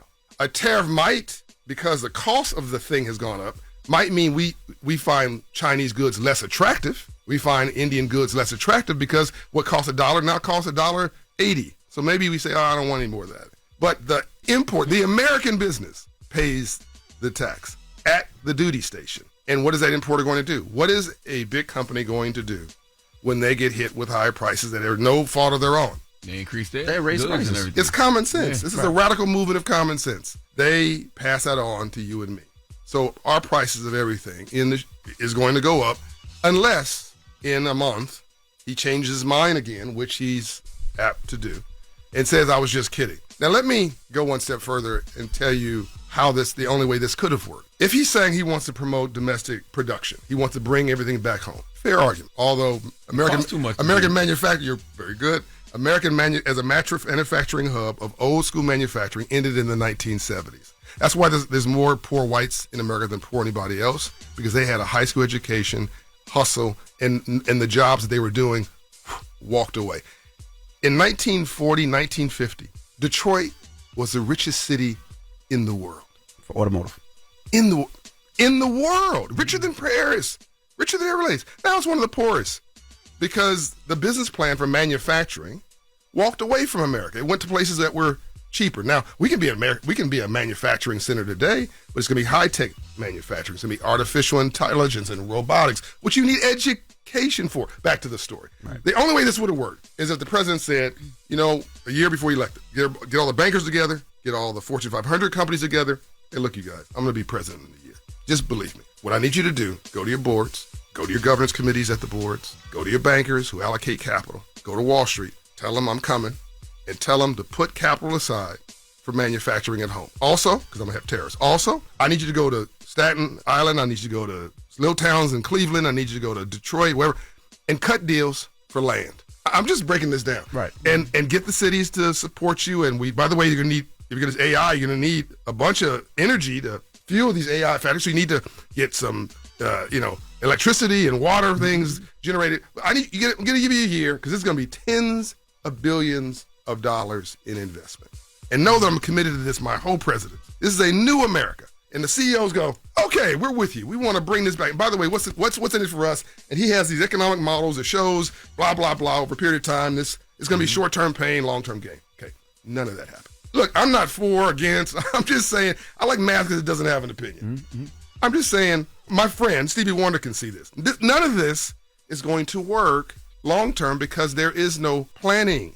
And that's what I wanted to talk about. Like, I love the conversation we're having, but I want to put some boots on the ground with it. When you talk about these working class people, the average everyday person living check to check, just trying to pay their rent, just trying to buy groceries, what should they do in regards to these tariffs? Like, could you tell, you're telling everybody else just to be cool and silence the noise. They don't have that luxury. Oh, no, this is our time. You can't fall from the floor. Black folks, and brown folks, we've been doing so much with so little for so long, we can almost do anything with nothing. I mean, the crisis for us is Tuesday. That's right. I mean, we wake up in crisis. This is actually our asset and our problem. Before now, it was just our problem. I wrote, my last book is Financial Literacy for All, which, by the way, thanks for helping me launch. It's still #1 a year later in business finance. Not just black history or something. It's business finance in the world. But 2 books before was a book called The Memo. And in the memo, I said basically there's something that is what we don't know that we don't know. No one gave us a memo on how the economy works. And I said there's 3 types of people. There's a surviving mindset, there's a thriving mindset, there's a winning building mindset. Wealthy people talk about their ideas. Poor people talk about other people. So if you have a surviving mindset, the glass is half empty, not half full. It's the same glass. But whether you believe you can or whether you believe you can't, you're right. You're right. All right, we got more with John Hope Bryant when we come back. It's the Breakfast Club. Good morning. Good morning, everybody. It's DJ NV, Jess Hilarious, Charlamagne the Guy. We are the Breakfast Club. We're still kicking it with John Hope Bryant. Now, what are you doing this weekend again? Dream Forward, which you're involved in. And I would love to have all of you involved in, by the way, because you're all voices for this generation. This is a meeting between Republicans and Democrats. We have Senator Raphael Warnock, who is the 5th pastor of Ebenezer Church and a Democratic senator. We have Mick Mulvaney, former chief of staff for Trump. We have the black Pope, Bishop T.D. Jakes. We have the man who was on the balcony with Dr. King, Ambassador Andrew Young. We have Dr. King's daughter, Dr. Bernice A. King. She's a great person. We've got our brother Killer Mike, T.I. It is an amazing lineup. I just talked to Dr. Ben Chavis this morning. There's 100 delegates, founding delegates of Mark Morial, the National Urban League. Everybody who you think of or may not have known about who is at the top of the mark, they're going to be there. In fact, we just announced yesterday the drop the mic keynote to walk out the stage is Sam Altman, who is the Steve Jobs of this generation. That's AI. So it is a way to honor Dr. King, not by just marching in the streets, but cutting business deals in the suites. It is continuing his unfinished work of the Poor People's Campaign. It is his last book, Where Do We Go From Here? It's answering that with a dream forward. And there's no complaining. There's no politics. There's no whining. There's no talking about politicians. This is about us moving forward for 2 hours, a positive plan, and people will be able to download the business plans we wrote. And you can have it. You can talk about it at the kitchen table. You can mark it up, change it. But this is full transparency. We wrote a plan. Typically, this happens behind closed doors. Right. We've written these plans, and they will be available to everybody. People can register at operational.org and actually listen to the Global Town Hall. Roland Martin is going to be streaming it. You guys are going to be there. We've got, I think, the Associated Press is going to be there. We have all the networks who have moderators, part of it. We've tried to be as inclusive as we can. We got a video yesterday from the new chairman of the Senate Bank Committee, Tim Scott, brother. And that's this weekend. What time? It's 1 to 3 p.m. Eastern Standard Time. Today. Right, yeah. Today. Yeah, and it's noon to 2 Central Standard Time. Dr. King, by the way, was assassinated April 4th, 1968 at 6 p.m. Central Time. That's the exact time. He actually had a pillow fight right before he was assassinated. He had just relaxed, and he knew he was going to be. He knew he was going to be killed. The night before, it was the only time he ever collapsed on stage. He gave a speech called The Mountaintop. I've been to the mountain. I've seen the mountaintop. I may not get there with you. He knew it. And he collapsed in Andrew Young and Jesse Jackson's arms and others. And the next day, they Andrew Young tells me they had this incredible pillow fight in the hotel. We'll be at the Loren Hotel, by the way. I will today. And he just thought it was eerie that Dr. King was so light. And he walked on that balcony, boom, and the world changed. And what nobody knows is later on the FBI told Ambassador Young the instructions for the shooter was if you missed the dreamer, kill the strategist. Wow. That's Andrew Young. Mm-hmm. So he hasn't been able to sleep for all these years. Wow. Mm-hmm. The guy who created the Ozzie and Harrietville for black people in the world, Atlanta, Georgia, is the only international city in the South.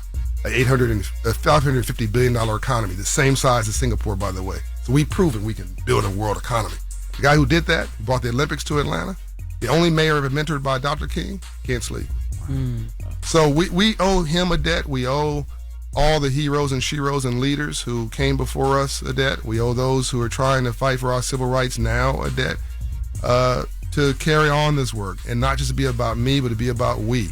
This is you can't just be selfish anymore. Like we have got to be about all of us, and this is our time. If you want to be a part of history, you want to feel like your life really mattered, it's right now, in my opinion. And there are answers to these questions. I mean, there's nothing that we talked about this morning that's rocket science.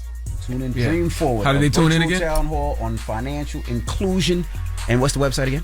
You can tune in at operationhope.org, where you can register at operationhope.org and it'll stream. And hopefully the Breakfast Club and iHeart, by the way, is covering it. Black Information Network is covering it. Mm-hmm. Nice. We have many platforms. Again, Roland Martin's going to be covering it, and we have our own stream. You can if you get lost, just go to operationhope.org, and there'll be instructions there. Or just follow Charlamagne. He'll be with us. I'll lead you there. But this is no time to be. I understand stress, and I understand this is serious. Mm-hmm. But unless you're just gonna give up, throw your hands up, you might as well be positive about it. I can't guarantee you that being positive is gonna make you succeed, but I absolutely guarantee you that being negative is gonna make you fail. Mm-hmm. Absolutely. And these folks want you to give up, by the way. They want you to throw your hands up. That's why they did all this stuff in the first 60 days was to flood the system, overwhelm you, so you throw your hands up and you give up. No, we're not going to give up. We're going to double down. Mm-hmm. And we're going to be a North Star. What I want at this meeting is civility.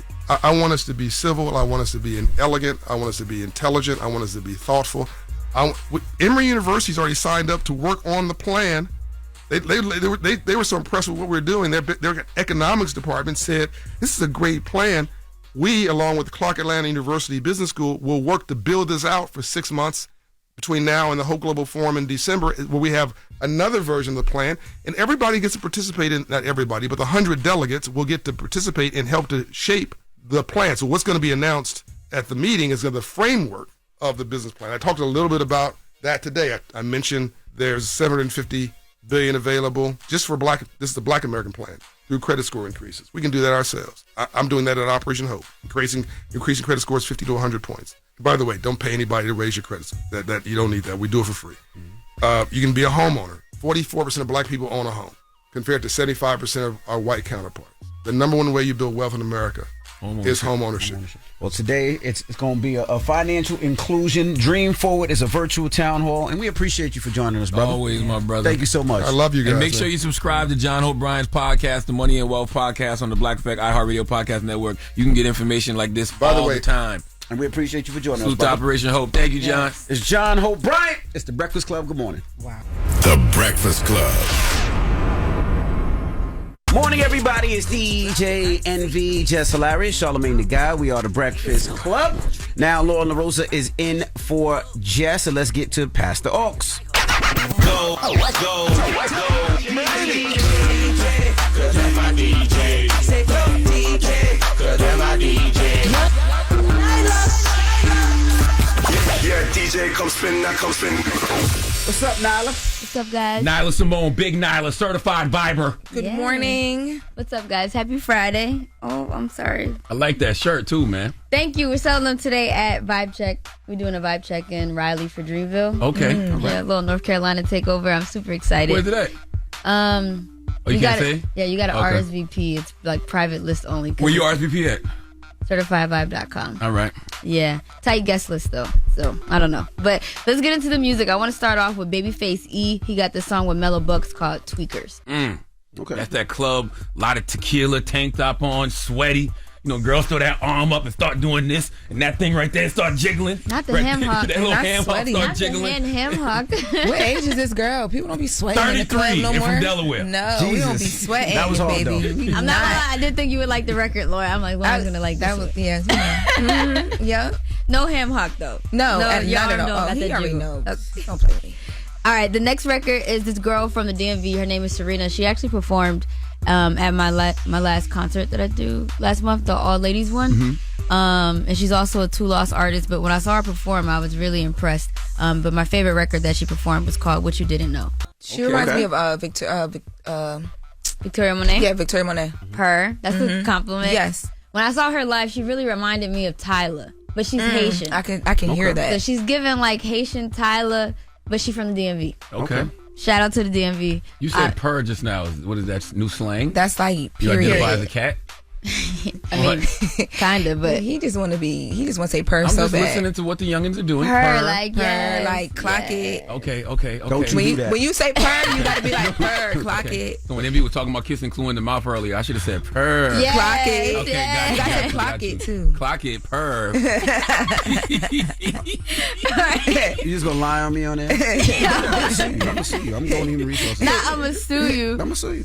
All right, the last record is gonna go to Ivory Scott, who just dropped the R&B project last Friday. Definitely tap in with him. Phenomenal songwriter, but also a really dope R&B artist. My favorite record on there is called "Control It." I like that. Put NLE Chopper on the remix. It can be a semen retention anthem.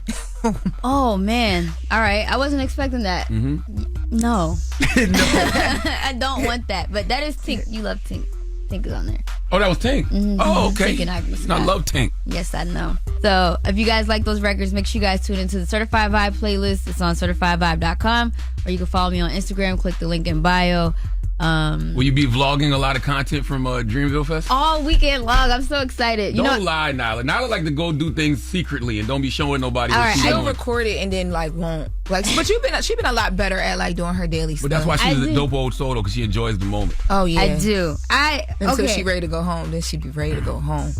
Yeah, I'm always ready to go home. But I will say I am actually gonna vlog this. I'm not sure if I'm gonna vlog it on the story. Dang, Lauren's right. I record it and I just keep it for myself. Mm-hmm. I just feel like not everything's for everybody. Yes, but your generation likes to see that type of content. And you in the mix, Nyla. I keep Yeah, and telling it's you the that last over and over. Dreamville Fest allegedly. You a certified viber. I know, but I want people to see what I want them Show to see. people the vibe. So then you Fine. pick and choose what clips you put in. Fine. I'm going to vlog it. I am going to vlog it. But I'm excited because I've been to every single Dreamville Fest. I started off as a fan to working it to now throwing my own event there. So Dope. it feels like a full circle. Well, I'll be there Sunday morning. Me and June flying out Sunday Sunday morning. morning? Oh my God. Look, J. Cole performing Sunday. I know, but it's a You 2-day going there and then event. coming right back? Yes, that's how flights work. When you No. see me this weekend in Fayetteville, Raleigh, blow him a kiss, guys. All the guys blow him a kiss. You know what I'm saying? My first thought was, damn, you can't even go to no after party. Yeah, the party's Because you got to come back to go to work. Yes, I'm going to go to concert and come back. Why you only want to see that? You don't want to see Wayne and Juvie and the Hot Boys? As a father, when your daughters have dance competition, you have to be a dad. All right, I ain't never gonna knock fatherhood. All right. Salute. Yeah, but now I'll be there Sunday morning. Okay, cool. Sunday morning. All right, Big Nyla, y'all. That's right. Certified Viber. All right. Now, when we come back, we got the People's Choice Mix, and we're going to keep it all R&B this morning. It's the Breakfast Club. Good morning. You're checking out The Breakfast Club. Good morning, everybody. It's DJ NV, Jess Hilarious, Charlamagne the Guy. We are the Breakfast Club. Loren LaRosa filling in for Jess. And we got a salute to John Hope Bryant for joining us this morning. Man, salute to John Hope Bryant. Today, we are doing the Dream Forward virtual town hall on financial inclusion with John Hope Bryant. It is live from the National Civil Rights Museum. And if you go to operationhope.org/Dream Forward, you can watch operationhope.org/Dream Forward. Okay, it starts at 1 p.m. today.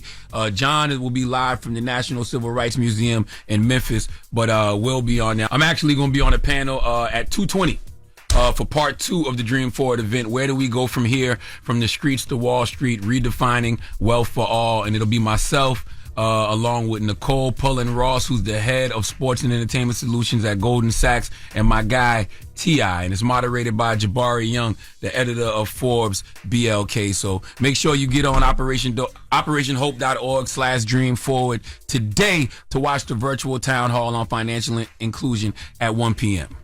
All right. Well, Melanie Fiona, too. And also salute to Melanie Fiona for joining us. Yeah, salute to Melanie Fiona, man. Her new EP, Say Yes, is out today, and her tour begins on April 27th.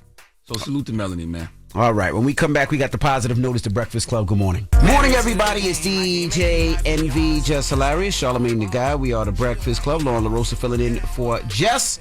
And it's time to get up out of here. Yeah, man. I want to tell everybody, too, thank you. You know, we are a couple of weeks away from the 3rd annual Black Effect Podcast Festival. Loren, you ain't telling me you was going to be at the podcast festival? I didn't know I could announce. I didn't know if it was all done. I mean, that's what they told me yesterday. I am going to be there in attendance, moderating of course, a panel. But yes, I am moderating a panel. I don't even know all the information yet, but I will be moderating a panel. You're moderating a panel on mental health. Yes. Yeah, I did. I know that it was mental health, but I will be moderating the panel. I will be there, and people have been asking me, will I be there, because I didn't make it last year. So I'm excited. This is my first time. It's a great event, man. You know, we got some great people that's going to be there this year. Carrie Champion is going to be doing her Naked podcast live from there. Tank and Jay Valentine will be doing their R&B Money podcast live from there. And Sarah Jakes Roberts will be doing her Woman Evolve podcast live from the 3rd annual Black Effect Podcast Festival. So go get your tickets this weekend, blackeffect.com/podcast festival. Go get your tickets, and we'll see you Saturday, April 26th at Pullman Yards in Atlanta, Georgia. Now, the positive note is this. Today is Maya Angelou's born day. How old would Maya have been today? Do we know? She would be 97 years old today. She would be 97. Now, actually, you know, I'm gonna tell you that. I'm gonna tell you why that's important. A lot of times we be saying a person would have been an age that they would not have been. She potentially could have been 97 still. Sometimes we be like, such and such would have been 132 today. No, they wouldn't have. Okay, but 97 she would have been. But one of my favorite quotes from Maya Angelou, and this is the positive note: if you don't like something, change it. If you can't change it, change your attitude. That is just a reminder to shift your mindset when you can't control a situation. Remember that this weekend, and have a great weekend. Breakfast Club, bitches! Y'all finished or y'all done?